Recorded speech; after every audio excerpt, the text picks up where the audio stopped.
All right, this is going to be a WWE pay-per-view rewind for the year of 2016. So overall, just to quickly summarize this year, obviously, I'm not a huge fan of the product right now. You know, this year as a whole isn't good. You know, it doesn't resonate with me like some of the other years from the past do. Obviously, I'm a lot older now, so and a lot of the people that are older, our tastes are just different. But I will say, just from looking at it from an unbiased perspective, the WWE has a lot to be proud of from this year. They definitely do. The roster is pretty great right now, to be honest with you, and a lot of stuff was handled correctly, but obviously a lot of people still have a lot of gripes with some of the decision making. Some of the decision making is questionable, I will say that, but yeah, overall I would say this was a lot better than the last couple of years. I mean, I think you could argue that this is probably the best year the WWE's had since maybe 2012, if that's accurate. So yeah, I'm gonna try to keep this as short as possible. This is definitely not going to go as long as some of the 2001 pay-per-view rewinds where you're talking about it for over an hour. I just think the product was so good back then. There's just so much to talk about. But the top 10 MVP candidates. I place match quality as the most important factor. Also, connection with the fans and promos were a huge factor here for these top 10 candidates. The one I actually cut, I had him at like number 10 or number 11. I actually had him at number 11 was Seth Rollins. Obviously, Rollins wasn't there for the first half of the year, so that kind of hurt it. He missed WrestleMania. He's going to get hurt again. And at this point, you have to kind of wonder, is Rollins' career going to be like a Derrick Rose or a Robert Griffin III, where he's the MVP of the league or the rookie of the year, and, a couple knee injuries, just lead to his demise. You have to kind of question that at this point. I feel bad for him. He tore his ACL, tore his MCL, and once again, he has another setback with the knee. And it's just very reminiscent of what we've seen in professional sports. And I would say this, I think he's looked good this year. Obviously, the explosiveness that you saw in matches like the triple threat match from the Royal Rumble from last year, nothing really as groundbreaking and as captivating as performances like that. But he's just been solid. I think the decision to turn him babyface was the wrong decision. If you've seen him in Ring of Honor as a babyface, it just didn't work out. And you could just tell the babyface run kind of got drier as the year went on. Yeah, but I don't think Rollins' career is over. I still think there's a possibility he might be at WrestleMania. I mean, it's just a torn MCL. If you do tear your meniscus, you can, shave the meniscus off and come back in 4 to 6 weeks. I'm not sure if you could do the exact same thing with an MCL. So I think everything's up in the air right now. But yeah, Rollins. Overall, I wouldn't say his comeback was disappointing. It just wasn't mind blowing or overly spectacular. Number 10, I'm going to go with Cesaro. Every time I think of Cesaro now, I always think back to what Vince said about him, that there's just something missing. And, I said this a couple years ago, and I still believe it. I think the way to book Cesaro is to have him speak a foreign language, have him speak his original language. It just comes off a lot better. He did it in Chikara. And the result was, I thought in Chikara, Cesaro was actually, one of the biggest monsters, probably the best heel we've ever seen on the indies. I mean, he pretty much single-handedly took Chikara and almost made them the promotion of the year in 2010 when he led the Bruderschaft, the BDK stable. So yeah, man, I just thought Cesaro was awesome this year in the ring. His performance in the Fatal 4-Way from Extreme Rules was pretty awesome. Even in matches like the Money in the Bank match, he just makes these multi-man matches better. And then on top of that, I thought him and Sheamus had some good chemistry as tag team champions. I thought their best of 7 series was really awesome.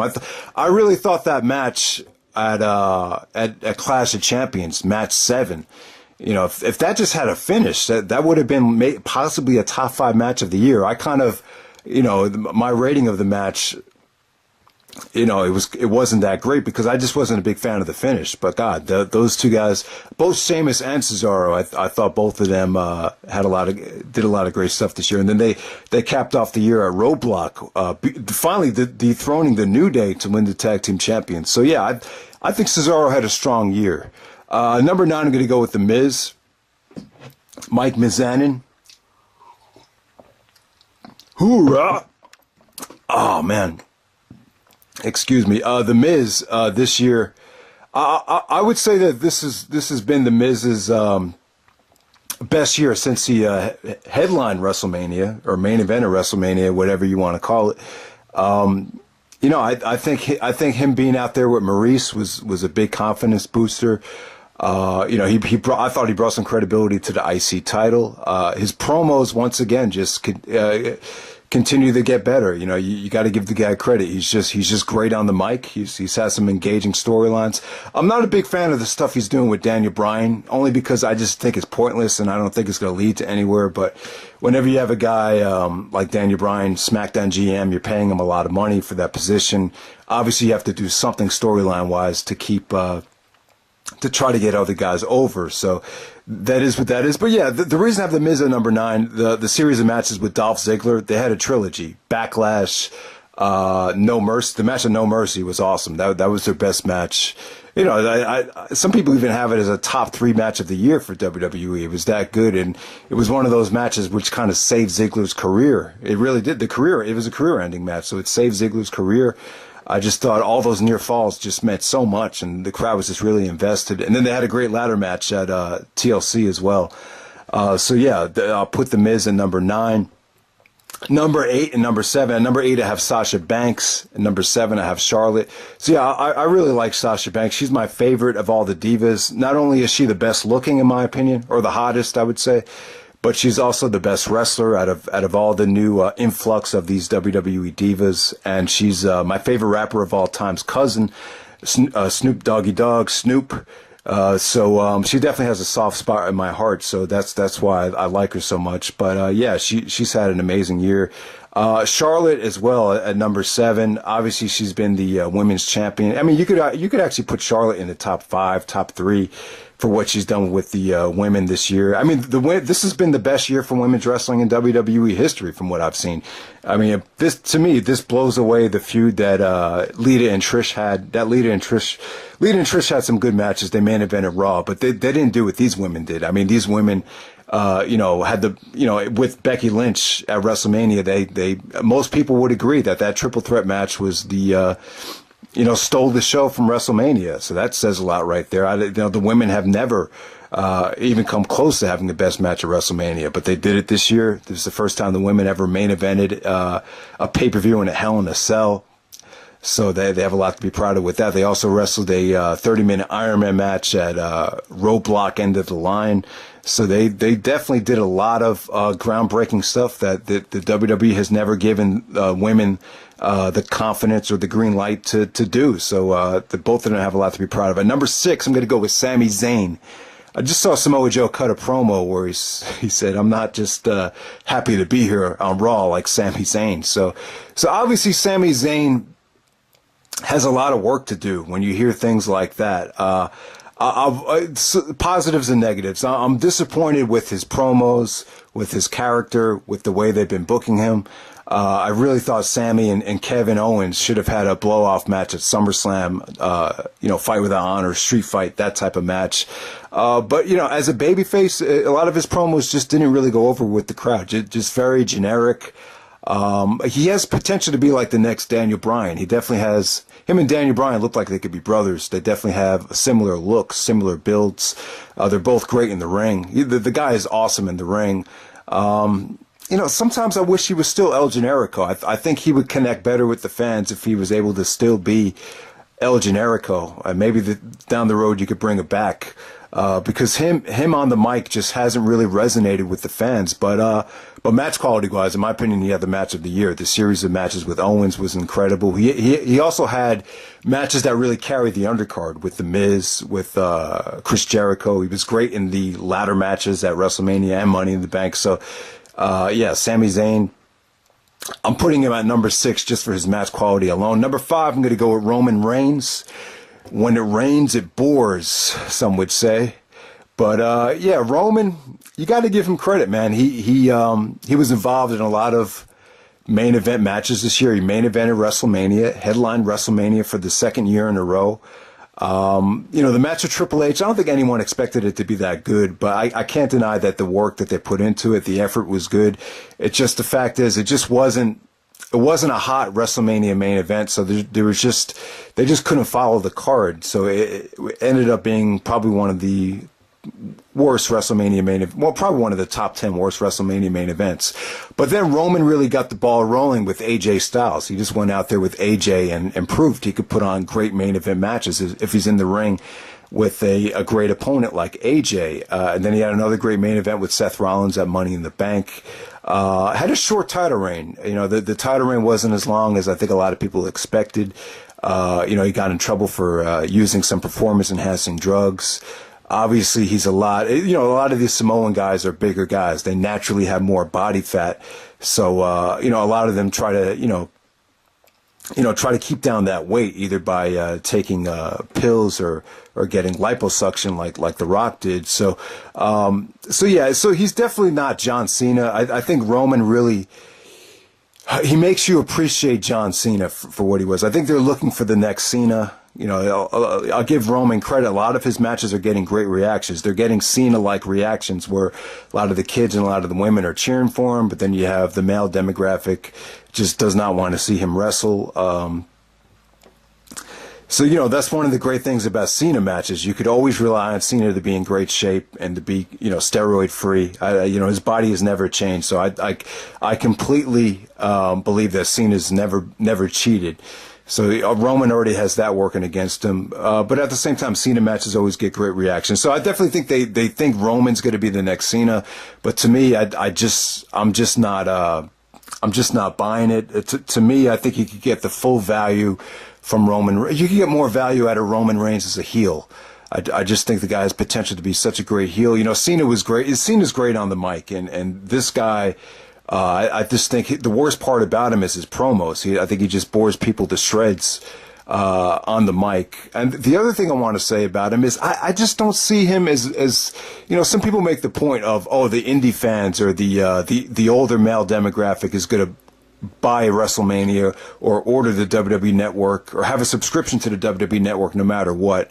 I just don't see diehard fans of European wrestling or diehard fans of Japanese wrestling or old ROH fans, being loyal consumers to the WWE product with a guy like Roman Reigns involved. I can see this guy turning off a majority part of the male demographic. So I don't think he's like Cena in that way. Cena's resume of quality matches is never going to be duplicated. I don't see Roman ever being, the next John Cena. But, it's tough, though, because, as long as he keeps getting that mixed reaction, he'll probably get pushed. If you want to see a guy stop getting pushed, you have to give him the Big Show reaction. The Big Show from time to time. Every time they try to push him, they stop pushing him because from time to time his matches will get just no reaction. For example, his match against Randy Orton at Survivor Series a couple years ago. Vince has given up on Big Show numerous times, and as long as when someone gets zero reaction, that's how you. That's when the push will come to an end. When you get the mixed reaction, as long as you're getting a reaction, I think Vince loves it. So at number 4, my number 4 MVP candidate is Y2J, Chris Jericho. Honestly, this has been Jericho's best year as far as popularity goes. He hasn't been this popular since mid 2001 when he was feuding with Austin and Stephanie McMahon, Rhino, and then eventually The Rock kind of brought his babyface run to an end. But to me, he hasn't been this over since then. He's really kind of morphed into, he's always changing with the times, like Jim Ross said. Developed all these different catchphrases, the drink it in man. Even one of the guys that comments on my video actually changed his YouTube username to drink it in man. What else is there? The stupid idiot catchphrase. Just, he just came out with a plethora of new catchphrases. He changed his look. The chemistry that he had with Owens was unparalleled. Now, match quality-wise, Jericho's had better matches. He's 47 years old, so I think the matches that he had against AJ, Rollins, who else did he wrestle a lot of this year? He wrestled AJ, Seth. Who do you wrestle at SummerSlam? Or Roadblock? Who do you wrestle at Roadblock? Oh, Sami Zayn. Yeah. So guys like Sami Zayn, Rollins, and obviously the matches with AJ, I think they would have been a lot better if Jericho was, still in his late 30s or even mid 30s. He obviously he's getting older. But I would say this: at 47 years old, I don't think we've ever seen a better 47-year-old in the ring. I think I'll even put Jericho above Flair at when Flair was 47. To be completely honest with you. Number 3, I'm going to go with Dean Ambrose. There's been some mixed feelings about Ambrose this year. I mean, he won the WWE Championship, cashed in the Money in the Bank after Seth Rollins. Rollins actually beat Roman Reigns at Money in the Bank, and then Ambrose came out and cashed in his Money in the Bank right away, which was a great moment. You had the Shield triple threat match at Battleground. I will say this about all the 3 Shield guys. I think the Shield was better as a unit, as a group. To me, their singles pushes have all been kind of disappointing. I think Rollins had the best singles run until the injury. But to me, really, the Ambrose singles push and obviously the Roman Reigns singles push, they've really bored the shit out of me, both pushes. Ambrose to me was always that guy in the indies that you could count on for a great promo. He consistently had like the worst match of the night when he was part of the Dragon Gate USA promotion. So I never really envisioned Ambrose as being the champion. I mean, he doesn't have great, he's developed into a good wrestler, but he never had the great in-ring skills that guys like some of the Ring of Honor legends have had. So he's accomplished quite a lot. There's a lot of guys that are better wrestlers than him that haven't even come close to, that haven't, been in the WWE title picture yet, like a Roderick Strong, like a Samoa Joe. So Ambrose has accomplished a lot. I think what hurts him, in my opinion, is I don't think he's suited to be a babyface. I think there's a lot of restrictions in today's WWE. Austin said he wants him to push limits, but then Ambrose had a great response. He said, listen, man, there's only so much I can do. Back when Austin was in his prime, he could get away with a lot more because of the competition with WCW. And they weren't such a public company trying to appeal to all these different fan bases like they were back in 1996, 1997. So it's a different playing field right now. But Ambrose, the way he behaved, and you also have to think about that Austin podcast. If you notice, I don't think they've done an Austin podcast since then. So maybe they thought, this could be hurting some of our talent because Austin's asking, questions that are too tough. And it just seemed like some people kind of soured on Ambrose after that. And then he lost the title to AJ. The feud with AJ was great though. The match at Backlash was great, and AJ won the title, and then Ambrose and AJ tore it up at TLC. So I'll give Ambrose credit. I mean, I have him at number 3. So he's done a lot of great things this year, and I fully support him. I felt bad for him too when he had that match with Brock. Obviously, he probably wanted it to be a classic, but that match is probably going to be a lot of weapons, a lot of dangerous spots, and I guess Brock basically cut the match down in half, and it ended up feeling like a filler match. Obviously, at that time, Brock was training for his last MMA match. So it was what it was. So number 2, I'm going to go with Kevin Owens. Positives and negatives. I didn't like the way Owens won the title. I really wanted Owens to win the title, in a straight up singles one-on-one wrestling match. I didn't want to see him cashing in with the Money in the Bank. And, the way he won it, Finn Balor actually ended up getting injured at SummerSlam, so they ended up having a fatal 4-way where Triple H screwed Rollins and Owens got the pinfall. So definitely I did not like the way Owens won it. I wanted him to win the title like a man, But that did not happen. And I also think when you see people win the title like that, or guys win the title like that, I think, the fans remember it, and it hurts them for the rest of their reign. The Owens title reign hasn't been bad, but it hasn't been, I thought his Ring of Honor title reign was disappointing. So this reign as well hasn't been great, but it hasn't been bad. You would just expect Owens to be to do a lot more storyline wise that's cutting edge and groundbreaking. One of the problems with Owens is, he definitely has a toilet mouth. He's very X-rated. He does a lot of shooting, a lot of insulting. He buries a lot of talent, which was a big problem in Ring of Honor with Davey Richards and Jim Cornette.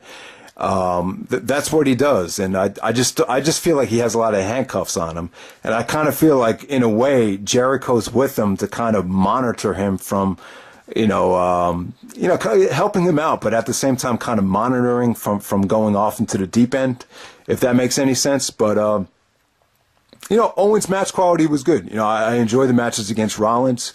I'm really excited. I thought the stuff between Owens and Jericho was great.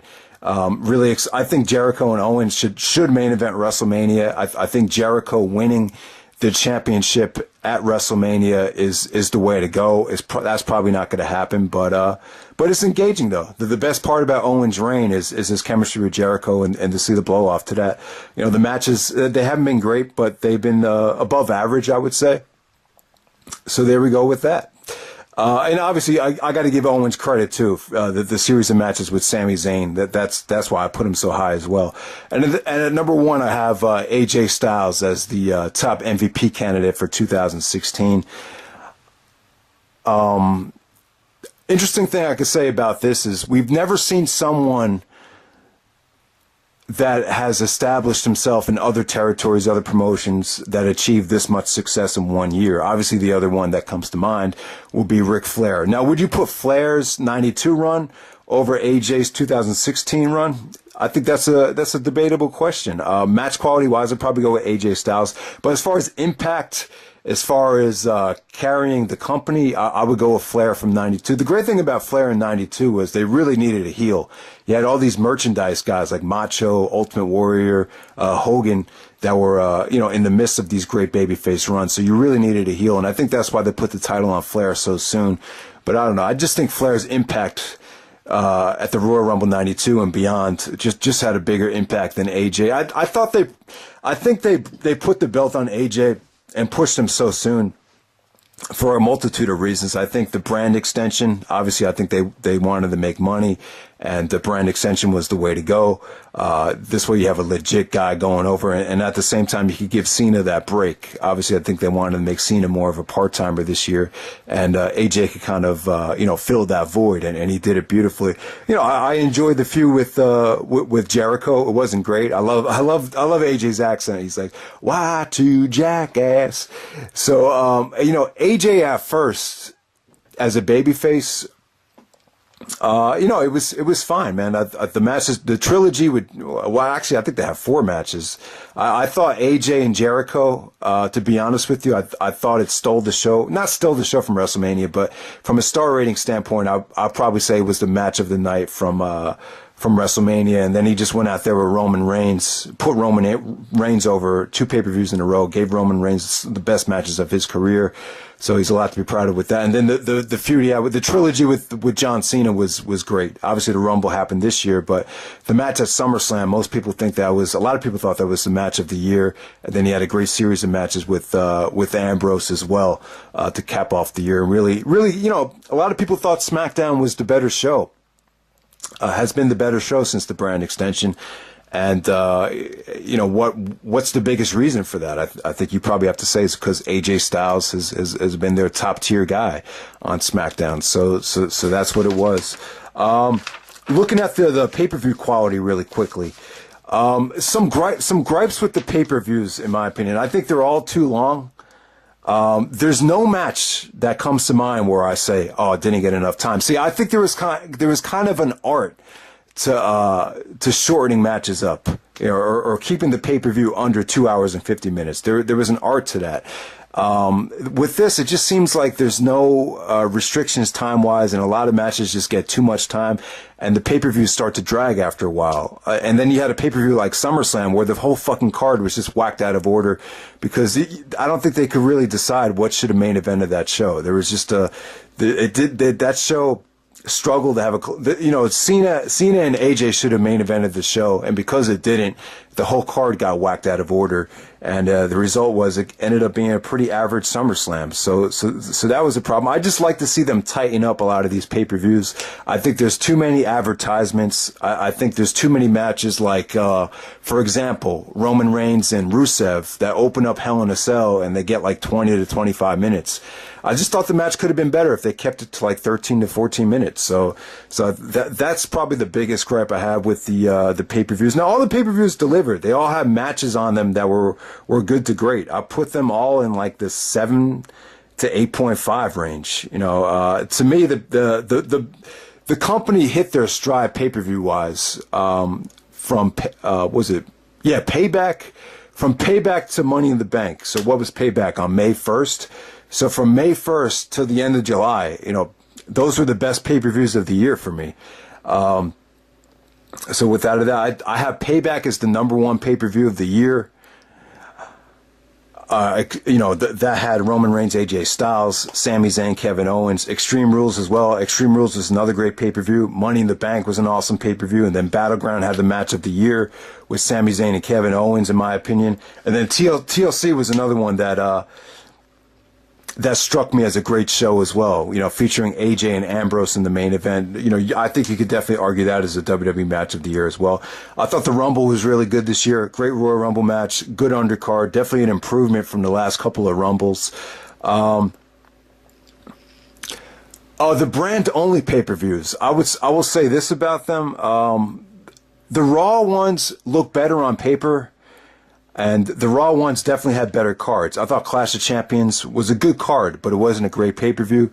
SmackDown pay-per-views like Backlash and No Mercy, they didn't look great on paper, but they ended up being better than expected. The other problem is, I think some people are getting burned out with too many pay-per-views. The formula now for the non-build-up to WrestleMania, they're going to have 2 brand-only pay-per-views a month. That might be a little bit much, in my opinion. Personally, if it were me, I would just, do what they did back in 2003, 2004. You have one brand-only pay-per-view a month. You kind of alternate it between, you have a Raw pay-per-view in April, then you have your SmackDown pay-per-view in May, for example. I would just do it like that. I just think it's a little bit of oversaturation pay-per-view wise.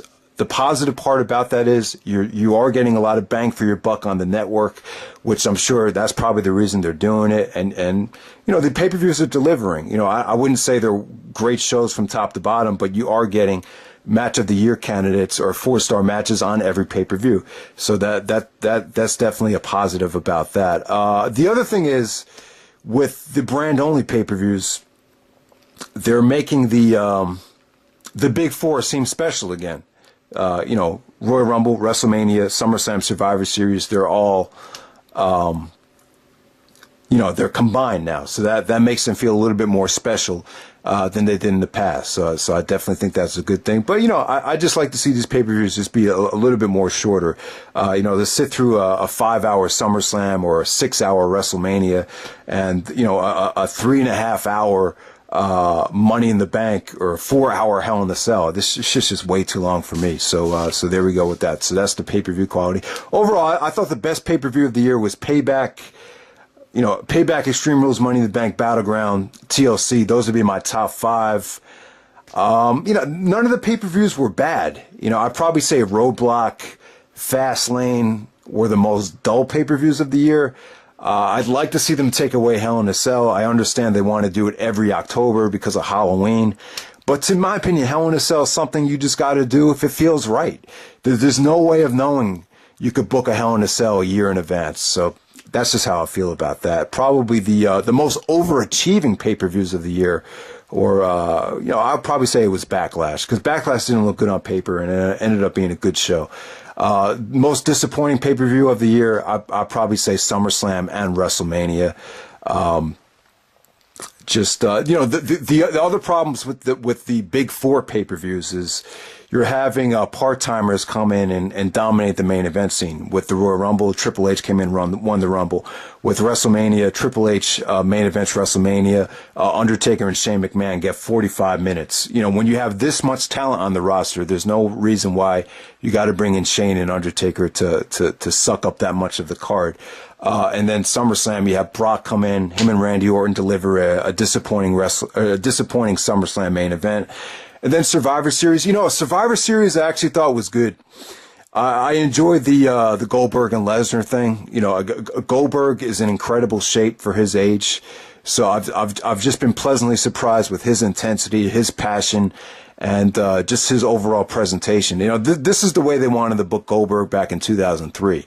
Problem is, you can't have Goldberg squash The Rock or squash Jericho or squash Triple H. It just wasn't going to work back then. It was just a different time. I think it worked with Brock because he has that MMA background, and sometimes in these MMA matches or UFC matches, a guy would hit a certain area, get hurt, get sick, and the guy's out. Particularly with Brock's diverticulitis disease, I thought that finish definitely made sense. He caught Brock, turning his back to him, and then boom, spears him. We've all know Lesnar had the stomach trouble with the disease, so I just thought it was the right time to do it. Plus, we've seen so many matches over the last couple of years where we're just going back and forth, near fall after near fall, especially with John Cena. Cena's really abused the near falls, to be honest with you. But yeah, the Goldberg and Brock stuff, I thought it was good. I just don't know if it should main event at WrestleMania. I think it'll give them some incentive to put the title on the line, but that's asking a lot to have two guys that have had some duds at, probably the biggest dud in WrestleMania history, to go out there and main event while they're 13, 14 years older than they were at WrestleMania 20. So there we go with that. And I'll end the video by just talking about the top 10 matches of the year. Really quickly, I think probably the most underrated match to me of the year, I probably say, was Jericho and AJ from WrestleMania. I think that was underrated. I think Ambrose and AJ Styles from Backlash was underrated. So yeah, man, there's definitely been some good matches. I'll probably say the most overrated of the year, if I just had to pick one, I'll probably say Seth Rollins and Roman Reigns from Money in the Bank. I think the reason people overrated it is because Ambrose cashed in. The match from Battleground between the Shield guys, the Shield match at Battleground. Some people were kind of disappointed that it didn't get a lot of buzz. I think they waited too long with it, and at this point, I just think a lot of people are just kind of, I wouldn't say fed up's kind of a negative thing to say, but I think people have just had their fill of the Shield. And they didn't capitalize on that triple threat match when it was hot. They should have done the triple threat back at Payback when they had the four-way with Randy Orton. Just take Orton out of the match, have the triple threat back then. It would have been there would have been just so much more buzz about that match. So that kind of answers that Battleground question with the Shield triple threat. So most overrated match, I said Seth Rollins, Roman Reigns from Money in the Bank. Most disappointing match of the year, I have to go with Brock. Maybe Brock and Randy Orton. Yeah, Brock and Orton was really disappointing for me. Is there anything else that's disappointing? Let me see. No, I think that's it. I think Brock Lesnar, Randy Orton from SummerSlam, that's my most disappointing match of the year, without a doubt. So you look at my list, I'll put like 35, maybe 40 matches in the description. The top 30 to 35 pay-per-view matches of the year. I'll put that down at the bottom. All right, top 10 matches of the year. Number 10, I have the Raw vs. Smackdown Survivor Series match. This is the 10-man match, featuring Raw versus Smackdown, Kevin Owens' team versus AJ Styles' team. I thought this was good. I thought it was a little long. It was almost an hour. There was a lot of wasted time in this match. It ended up being somewhat boring at certain parts. I will agree with that, but overall, this is probably the most stacked Survivor Series match you had in a long time. You had main event quality players in there. You know, some of the recent Survivor Series matches are just not very engaging due to the talent. But this was good though, and it did exactly what it needed to do. It was able to progress multiple feuds. It progressed the Kevin Owens and Jericho situation with the whole list thing, where Kevin Owens destroyed the list. So that was cool. Also, it progressed. Dean Ambrose actually screwed AJ Styles out of the match, so it progressed the whole Ambrose and AJ thing leading up to TLC, which would happen in a couple weeks at that point. And then it progressed the whole thing with Randy Orton's allegiance to Bray Wyatt, how Orton sacrificed himself so Wyatt could get the pinfall. The sole survivors ended up being Randy Orton and Bray Wyatt. You know, Orton's been the sole survivor or on the surviving team plenty of times. And he just added to his collection right there. So number 9, actually have Kevin Owens from Sami Zayn from Payback. This is their first match, and this is the first time where the WWE main roster saw the magic between Owens and Zayn. So definitely good stuff there. Number 8, I have Dean Ambrose and AJ Styles from Backlash. So AJ won the title from Ambrose at Backlash. Good quality main event. You know, this is probably, I think I said this in the review, this is probably the cleanest I've seen a heel win the championship in quite some time. So you know, Ambrose only had a 2-month title reign, but I think that's fine. You know, if this is the only time Ambrose wins the title, I say he's overachieved without a doubt. Number 7, Roman Reigns versus AJ Styles from Payback. You know, this was kind of hurt to Shane and Stephanie coming out and you know, restarting the match, making it a no DQ, making it a you know, a no holds barred. You know, they were trying to one up each other. So that really took away from the match for me. But I thought you had some awesome near falls here. There was so many times where you thought AJ might win the title, and just definitely good stuff. Set the tone, and you know, was a great way. You know, eventually they had a rematch at Extreme Rules, which you know, this set that up beautifully. Number 6, I'm going to go with The Miz and Dolph Ziggler from No Mercy. I talked about that match earlier, and yeah, awesome stuff. Very emotional with Ziggler's career on the line. Just great near falls that just meant a lot. Number 5, Kevin Owens versus Sami Zayn versus The Miz versus Cesaro from Extreme Rules. These 4 guys just went out there and put on a clinic. You know, creative spots, just great crowd. Just everything flowed together here. Great near falls. You know, The Miz came off like a dick heel after winning the match, and I just thought all these guys, you know, Owens and Zayn continued their hatred and their feud, which ended up costing both guys the match. So good stuff there. Number 4, we have AJ Styles versus Dean Ambrose from TLC. This, you know, probably the spot of the year is, people got to remember Shane McMahon and Undertaker from WrestleMania.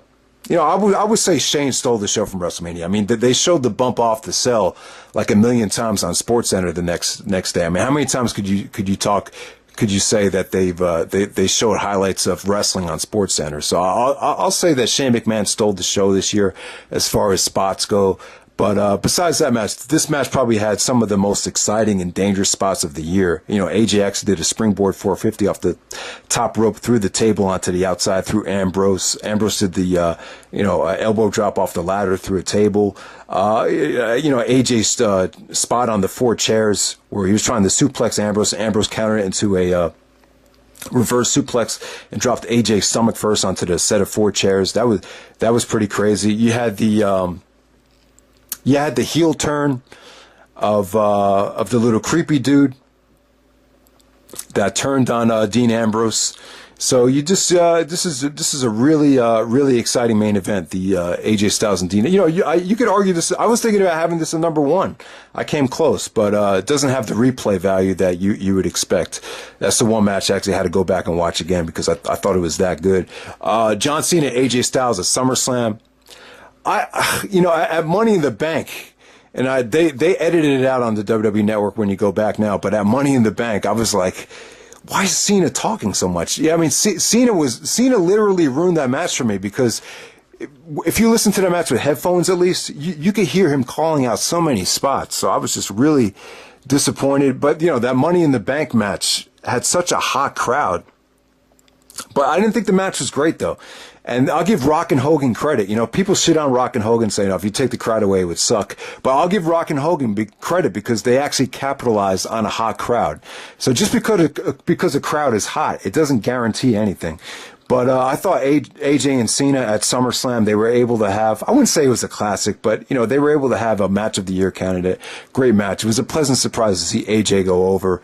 And that crowd in Brooklyn was great as well. So anytime you have AJ and Cena in the ring, you're guaranteed a great crowd and great match. So that was good stuff. So number 2, I have Roman Reigns, AJ Styles from Extreme Rules. AJ took some vicious bumps here. The backdrop through the table. Roman actually speared AJ in midair. Yeah, the whole thing with the Usos and Anderson and Gallows coming out. You had that whole thing. And AJ just showed a lot of aggression here. This match really, showed the aggressive and dangerous personality of AJ Styles, which is what they needed to show. So just a great storytelling here, I thought as well. Just great hardcore action as well.